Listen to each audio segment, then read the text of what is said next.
Okay, good afternoon, everybody. Welcome to the second of this year's Material Digital Humanities seminars.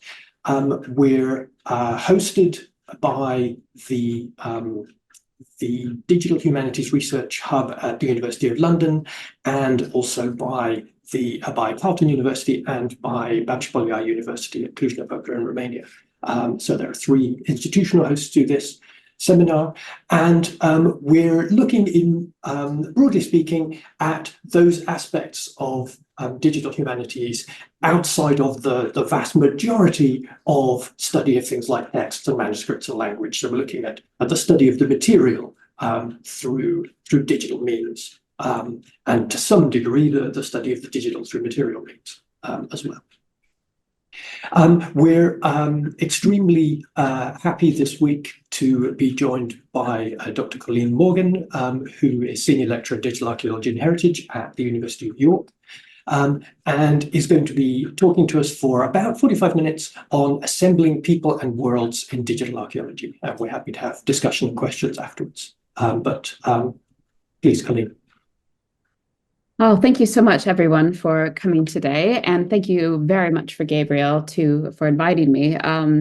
And I'm delighted to see a few familiar faces in the audience. So would like to say that this work actually owes a huge debt to both Sean Graham and Stuart Jeffrey, and to our larger digital community that we've been kind of thinking with over the last 20, 15 years, something like that. Let's not get too fine a number on that one. But and so it's just really nice to be able to come to the community again and speak about some aspects of my research as I'm writing a book, perhaps inadvisedly. And so all of these things are really works in progress. And so I appreciate any discussion that ensues from any of them.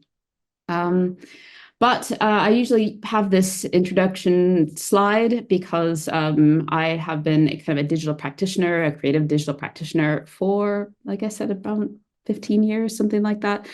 And I really like to explore different media and see how it tells me new things about archaeology and how I can use those things to communicate archaeology in new ways to loads of different people.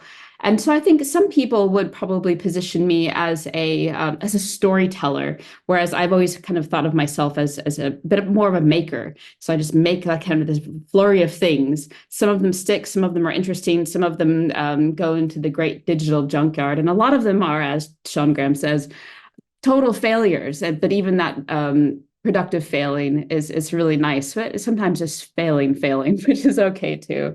And so I see a couple actually of my current and former students also in the audience. And so if anything, you see here a lot of the kind of wins, the final products, but there is like I said, a vast digital junkyard that is behind each and every single piece of media you see in this. But I think that I would like to kind of reposition archaeological storytelling, especially as digital practitioners, as I don't think that storytelling is what we're doing exactly. And I've come across more of concepts of world building and world work and world play as a much more productive metaphor to show you the kind of work that I do, and that I think we all do, and that we could do better.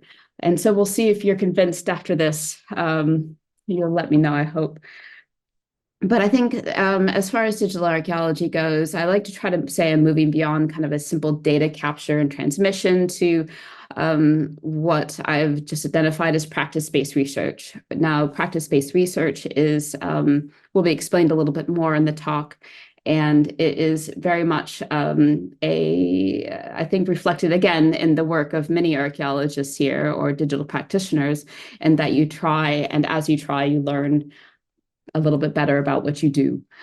And so Also, I'm going to be talking a little bit about recentering embodiment through feminist posthumanism, only a little bit though. I'm kind of making people, again, a topic that is discussed by other people here, and reframing archaeological storytelling as more community making, community world building, and as a poetic politics, if I may. But I think in my abstract, I just say, how does archaeology understand what being a person is? And how does archaeology make people and places? And I would kind of like to think about that together as undercurrents that go through the entire talk. And briefly on practice-based research. Digital archaeology, as we understand it, is very much tool-led. It's subject to anxiety discourses like, am I a digital archaeologist? Am I a real archaeologist? I was once told that you can only be a real archaeologist if you have your own tell to excavate. And so therefore, I have not actually been a real archaeologist for a very long time. Until recently, I do not have a tell, but I did excavate a site in the Emirates last January. And it did not make me more of a real archaeologist. It just gave me a lot more to do, to be honest. And then there's also things that discourse around authority, authenticity, and photorealism, which again has been really well rehearsed by Stuart Jeffrey. And it can be kind of a quagmire. I think teaching this for many, many years now, we always had a beginning class on, so what is authority? What is authenticity? Is it important to be photorealistic in our representations? And I think that a lot of the students almost got impatient with this at some point because they're like, of course, it's not that important, photorealism, And then I think we might be actually allowed to move on a little bit from those things. And I think that using the term practice-based research kind of reframes digital archaeology and digital heritage, even digital humanities, as a site of critical inquiry. And I think maybe other digital-based humanities might be a little bit ahead of us on that one. But so just to quote it in full, practice-based research is a principled approach to research by means of practice in which the research and practice operate as interdependent and complementary processes, and they lead to new and original forms of knowledge. And this is seen a lot more in art practice. And so if you go to artists or other creative communities, they're like, yes, of course. Yes, that's fine. But I'm really encouraged by seeing more practice-based research dissertations and theses across the sector, in that I believe that mine, to a certain extent, was I made 3 objects, I discussed the objects, I discussed the process of making, but it really wasn't something that was more broadly done in archaeology, as far as I knew. But I'm really happy to see that it's being much more confirmed as a legitimate means of practice within our discipline. But also, I really like practice-based research because it really resonates with more anarchist prefigurative practice. So it's very kind of kindergarten, the means create the ends. You do something and it creates the final product. And again, I feel like this maybe feels very obvious, but digital archaeology, it's like, well, we'll just scan everything and we'll fix it in post-ex, or we'll just scan everything and then we won't have to worry if our archaeologists are very good. We'll be able to sort it out. I can just take pictures and then we'll figure it out, later on. And that's not exactly right. As anybody who has dealt with any of those kinds of archives knows, that digital practice on all levels is impacting how we understand the past, but also how we communicate with each other and how we are with each other in the world, and how we represent archaeology as a way to kind of broaden our understanding of what it means to be human. So I've been, for the last, couple of years, I was involved in a project called Other Eyes. I'm going to actually zoom here. And I've talked a lot about Other Eyes and I really enjoy it. I will talk a little bit more about it, but I would just like to say I will kind of minimize this part of the talk as compared to some of my other talks, in that I think there are ways that Other Eyes has informed my practice that are productive to discuss other things that I'm doing more currently. But to go back a couple of slides, so thinking about making people, I possibly inadvisedly proposed a cyborg archaeology. So thinking about a way to encourage engagement with more embodied political activist forms of digital archaeology, and thinking about digital archaeology that incorporates kind of transformations of animals and things, and some more interesting bioarchaeology that goes out there, and more explicitly interacting with a lot of kind of feminist post-humanist theory, in that our bodies are individual, thinking about us as weedy and promiscuous, and thinking about the ways that digital can promote that, or it can inhibit it as well. But are there ways that we can use the digital to investigate different ways of being, and to blur boundaries between humans and machines and animals? I don't actually really like this diagram very much anymore, but it is published. So I felt like I argued that the digital can create a productive interstitial space. And so we can, in theory, become digital. And then when we create past people, past places and things, we come together in sort of commensurate space. And so it levels the playing field to a certain extent. Okay, so we are returning to Other Eyes, and Other Eyes was a AHRC collaborative research project. And you can see it was collaborative between the University of York, where I'm based, the Archaeology Data Service, and I really need to get a better PNG for their logo, Beta Jester, which is a local SME, and York Museums Trust, and I eventually brought in a couple of other partners, including the European Society of Black and Allied Archaeologists and York Archaeological Trust. But this work all has basis in Second Life, a project that I was engaged in from 2007 to 2011 that had a fairly large impact on the rest of my practice, in that I was able to make things in a very sort of rapid prototyping process. And as an archaeologist, this was really exciting because I had always destroyed things. And so I was able to create them. I found ways to mix the present and past, to burn things down, to make it snow, to encounter strange people, and to make people. And I found this making people to be highly controversial and extremely interesting, in that it was probably the most uncomfortable aspect of all of these things. And I'd like to embody this through my PhD supervisor and eminent archaeologist Ruth Tringham, who liked to be a 7-foot tall green woman within Second Life. And when I asked her to put on a more realistic skin, just fought me so hard on it.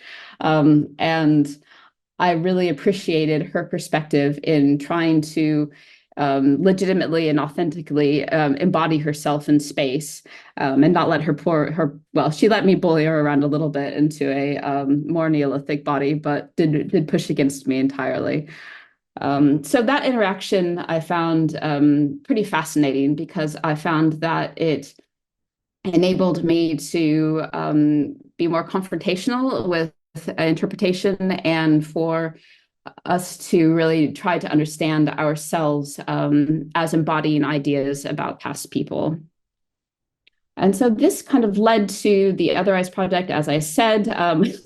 This photo is of one of the curators, Adam, and I love this photo in a way. It is slightly standard VR as a tool of wonder and delight. But it was at that point, which was quite nice.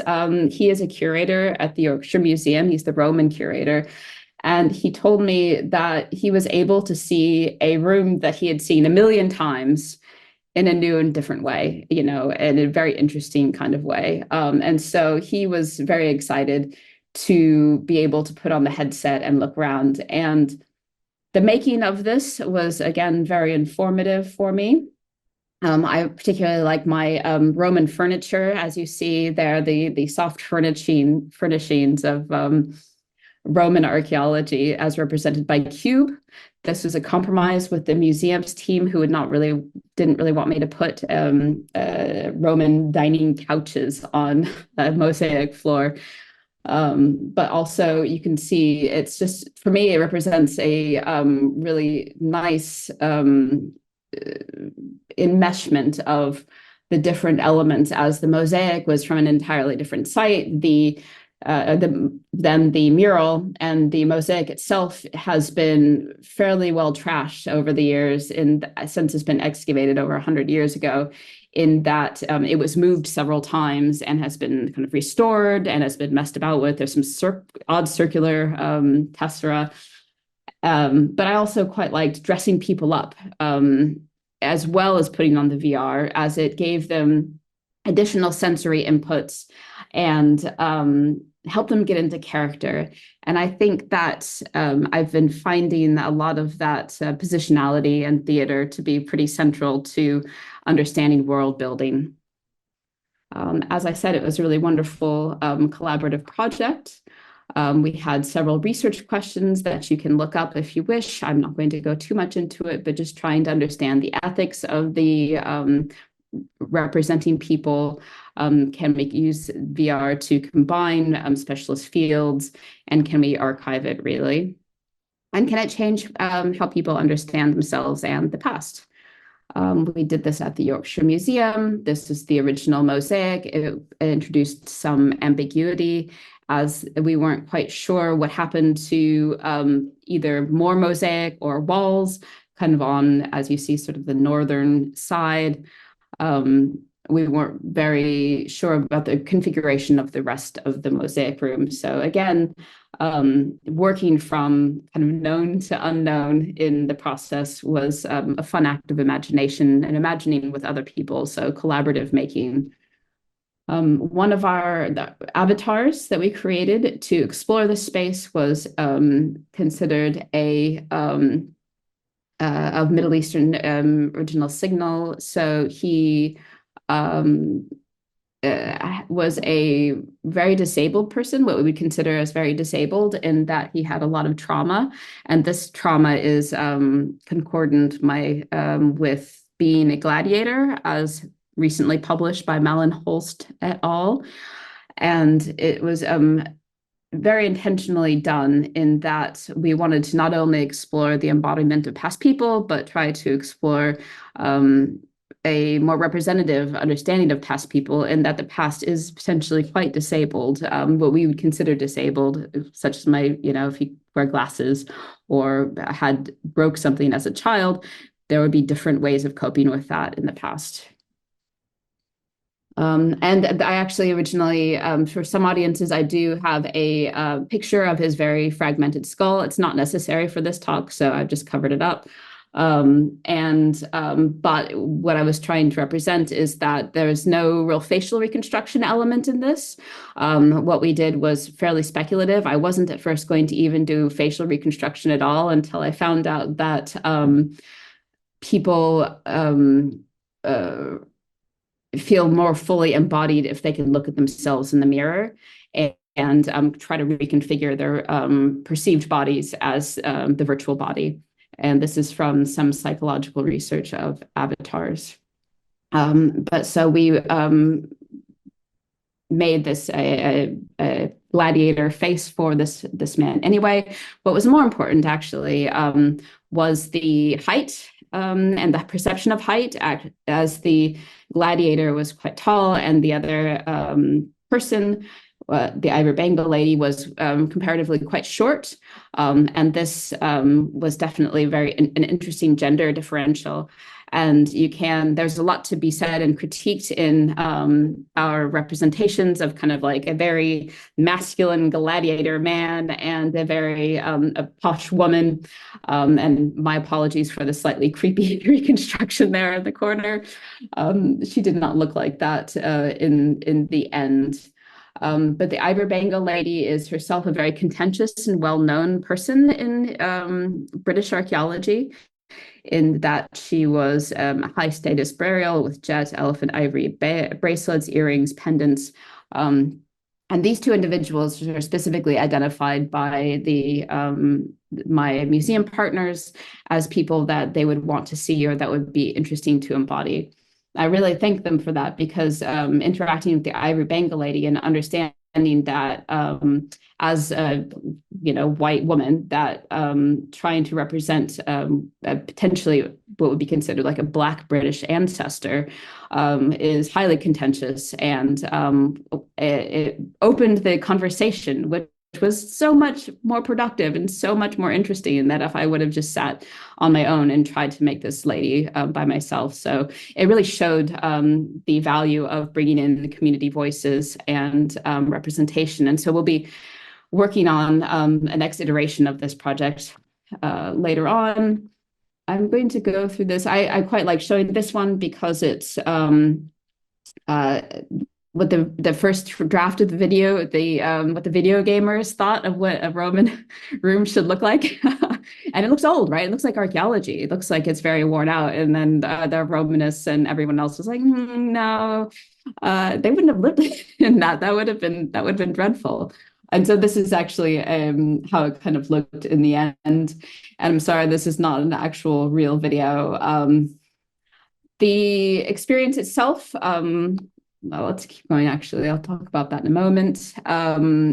We did a sort of multi-sensorial virtual reality experience in that you can see the different elements that people could sit on. We tried to introduce smells to a greater and lesser extent. And there were a couple of points during the interactive experience that the person in the VR headset could interact with various another person or a bird that had flown through a window, just to have them do more than try to break things or mess around in the experience. And that's a 3D print, not a real skull, but the ethics of this, as I said, was very involved and very contentious. I've had a paper in peer review for the last 3 years, I think, on it. And so it's been an ongoing process of trying to inform this really, this space that is very interdisciplinary, about how digital ethics are done, how bioarchaeological ethics are done, and how you have a community of practice that decides productively how to make these decisions together. And I'm going to move on a little bit more quickly from this, but we can talk about it a little bit more in the comments or the questions later on. There's an evaluation process. So we did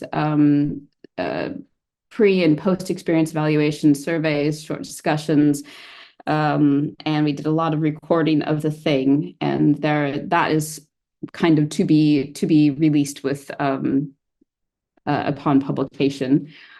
Some of the early results, though, show that some aspects are very disempowering. And so, as in accordance with Sarah Perry's research, it was very transformative to people who are not actually involved in heritage and archaeology. And heritage and archaeology people were kind of like, oh, this is mildly interesting. And as different demographics have widely different varying reactions, which potentially could have been anticipated, really, but needs probably more testing as well. Again, height and embodied difference is very powerful. The multiple senses are needed to be engaged to improve the immersion, but it's still very heavy. It's very technical for archaeology and heritage. Some of the things I was already showing were almost outdated by the time we got around to testing them. Headsets are much more lightweight, and we could have gone non-cable, but we just couldn't quite make it work. But moving on to world building. Now, world building, if you're not familiar with it, it's used within fiction game creation to bring an imaginary world to life. People who might make, Dungeons and Dragons games would be much more familiar with this. But I really like this old interactive program builder that you can still play on the Internet Archive. It's called World Builder. So you can do a whole, up to 2,500 different scenes, but you can involve history, geology, et cetera, et cetera. It can be very top down, which is kind of a world systems approach, or bottom up, which is more, I think, of a household archaeology. But as the thing says, there's a world of possibilities awaiting for you. And this stems a bit from subcreation, which is a term from Tolkien, actually, but also designing environments and interaction rules that help create a storytelling basis for generating multiple stories. And that's really key to the way that I use world building. But it aids in immersive storytelling and builds on, obviously, Janet Murray's early research in hyper serials. And I just like to include the Le Guin's Earthsea versus Tolkien, because I don't know, there's lots of Tolkien out there, isn't there? But I argue, and I have argued in presentations in the past, that we really, I think, need to unmoor ourselves from an idea of storytelling in archaeology, in that, you know, trying to actually put pressure on ourselves as the archaeologist to come in and give you a linear narrative trajectory, and trying to reinvestigate more archaeological evidence through Tetrarchs, which I'll talk about in a minute. And so I find that world building positions you as able to have more collaborative and more generous work, which is very true within archaeogaming. Archaeogamers have this, are way ahead of me on this, especially the early work of Tara Copplestone in archaeogaming, about collectively making, exploring, playing in this wild new digital playground. But I think it also de-emphasizes more anthropocentric and monolithic analyses. And as an archaeologist, I've often felt I'm really terrible at storytelling.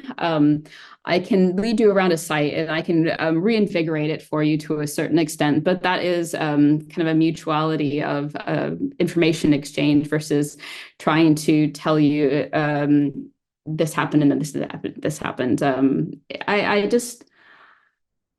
I find it really disempowering to myself, actually, to imagine myself in that kind of way. And so I've been thinking more about archaeology as kind of collecting nouns. So we are collecting the things of the past, the pollen, the bones, all of the different lines of evidence that we'd like to cite as archaeologists, and then finding the verbs with your friends. So it's like, you know, these are the nouns, and so let's shift them around and play with them together until we find a way of making stories together and animating them. And I think I find that reframing this archaeological storytelling has been really interesting and productive in many different projects I've been involved with. We hosted another iteration of the Heritage Jam in 2022. I don't know what happened to 2023. Something happened and we didn't do one that year, but we'll be doing another one this year. And anytime you want to take it back, Sean, just, you know, say the word. But we did a really fantastic one that was called Life in the Decolonies. And this was more of our collaboration with the European Society of Black and Allied Archaeologists. And we intentionally positioned it as more of a game jam. It wasn't quite as open. So we, you know, taught twine. Everybody did twine, multilinear storytelling within it. But I find that the prompt was really important to us as we were talking to our colleagues in ESPA, and they said, you know, we're always brought into these things. It's like, we have to be, you know, can you come talk to us about decolonization? And I'm like, man, that's a drag. It's such a drag talking about decolonization all the time. It's like, oh, you know, things are bad and we need to be better. And it's all very stern. And so we decided instead to prefigure our practice. We decided to say, okay, let's say that decolonization's already happened. Amazing. So what does it look like? You know, how do we live in this? How are we together in this decolonized world? And so in that way, it's helping us to imagine together to get into a place where we want to be. And it was also a really great experience in that we had really great lectures and were able to provide bursaries to represent minoritized people that really increased involvement. And we hope to do that again for this next Heritage Jam. The winner was actually the Museum for Animal Genealogy, Possessions and Indigenous Ecologies, the Magpie. And I really recommend going onto the website and playing this because it's amazing. It's painfully full of puns, painfully full of puns. But you know, it was quite funny. So moving on to TEDxWorks, and I'm very lucky and very happy to be part of this large collaborative venture. The project leader is Sarah Perry, and we have representation across Europe, which has been really, really fun and really exciting. So there's many different work packages, but the work package that I'm associated with is creative residencies. And so we recruited a round of artists, and that includes Chloe and Eloise there.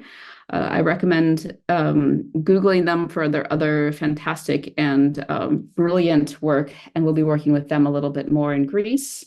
And this last January, doing fieldwork in the Emirates, we had Kobe Van Ponder with us, and Kobe is a sound artist.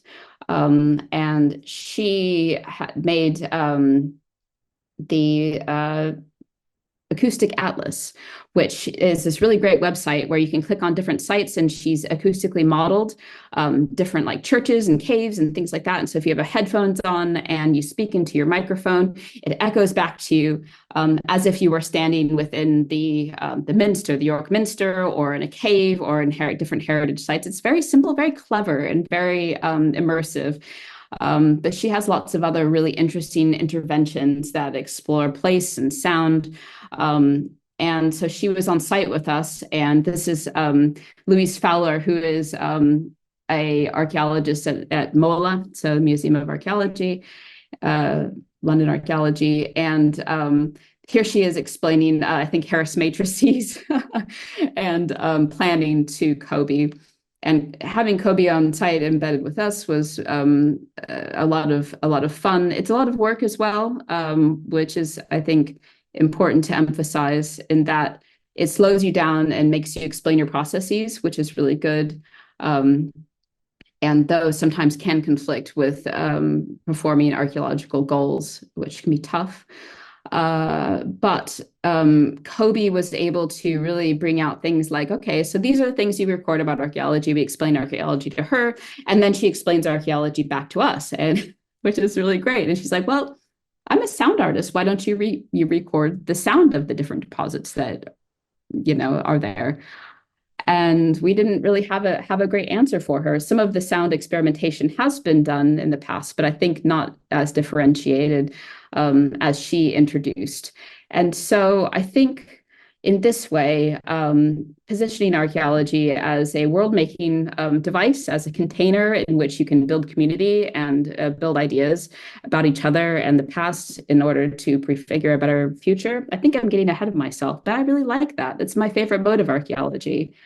Very briefly, the Avery papers. I'm doing way too much. We're digitizing the archives at Avery. There's some other contentious issues around digitization that I don't think I'll be going into today, whether or not you should contribute to terabytes and terabytes of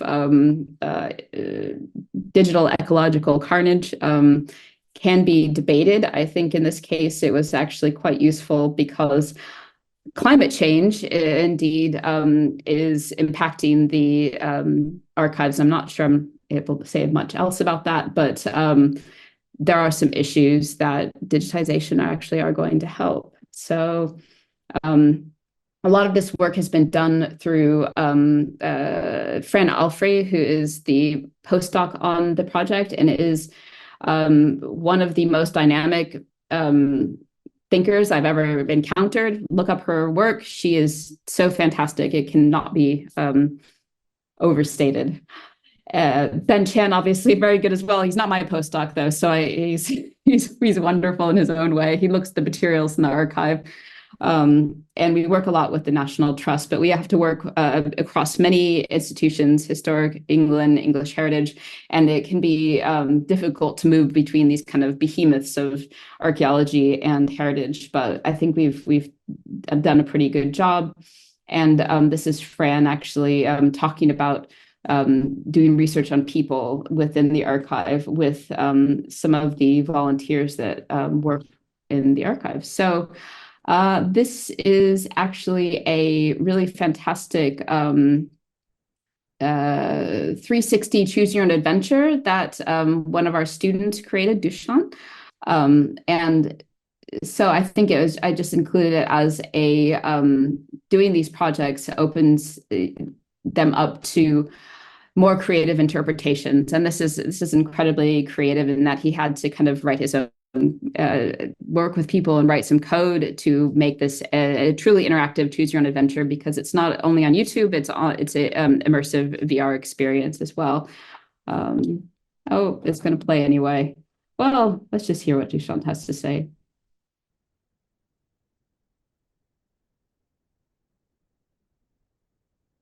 The resolution's no good. Okay.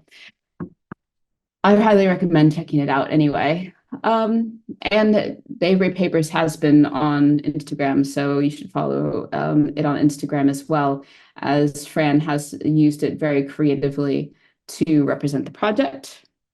But we also have two artists that we're working with on this project as well.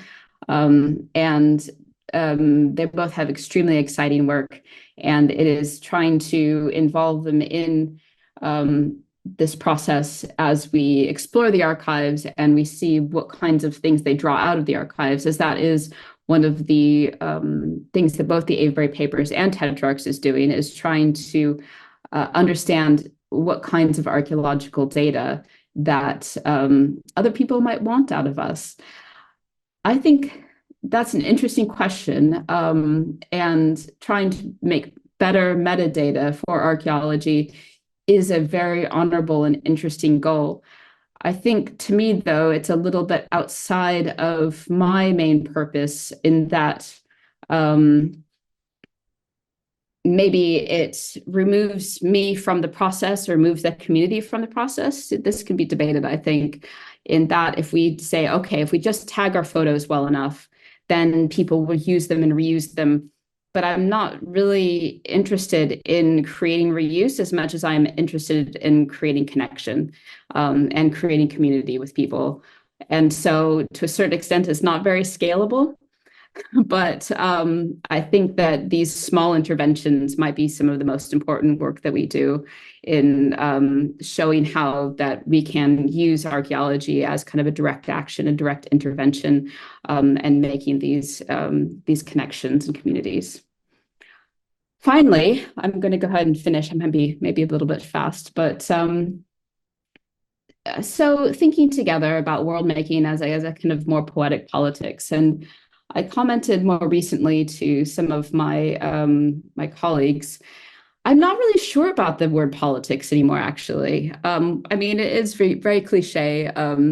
Archaeology is political. Yes, it is political. And while I really honor the work of people that continue to try to fight for good representation and are in dialogue with pseudo-archaeologies and things like that, I wonder if there could be a better word, because politics, to me, maybe kind of implies like, well, you should go write your senator, or you should lobby somebody to make a change, or you should get involved with UNESCO, or you should do things by proxy. Whereas I think it's more, what I'm talking about is more just direct action. I don't think I'm really talking necessarily about liberal politics. I'm talking about trying to do personal interventions that make a difference. Because, as I think I've said before, to me, archaeology is a collective, deep chronological documentation of the capacity of humans to imagine different ways to live. And I think that's our gift, really. I think that is what we bring to community, and it's really important. And people, I talk to young archaeologists sometimes, and they say, how can archaeologists make a difference? The world is on fire. What can we do? What is this? Why do we do this? It feels so meaningless to me, but it is. My personal biases, it's really important to be able to help people imagine these things, because we have this incredible archive to share if we can. And going from world building, though, or going from worlding to world building to world making, which I found from a really fantastic PhD student who came up to talk to me after one of these talks, say there's this whole thing about world making for minoritized people and queers that is a really interesting and very productive way to encounter these thoughts, in that the world making is the creation of counter publics. And so thinking about stories that people tell each other when they're excluded from the usual narratives that we create as archaeologists or as members of one majority or another. And thinking about how can we support sort of queer and minoritarian storytelling.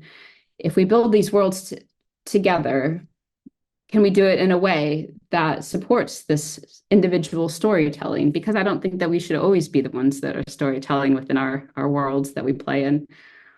And so thinking about, again, a sort of what does a we look like that honors individual positionalities, subjectivities that are shaped by unique experiences, desires, and beliefs, while still indexing a sense of communal or collective agency and accountability. And accountability is obviously extremely important within this world, but thinking less about how to judge stories or to exclude stories than to try to understand what they mean within our broader understanding of archaeology. Okay, I think that is me finished.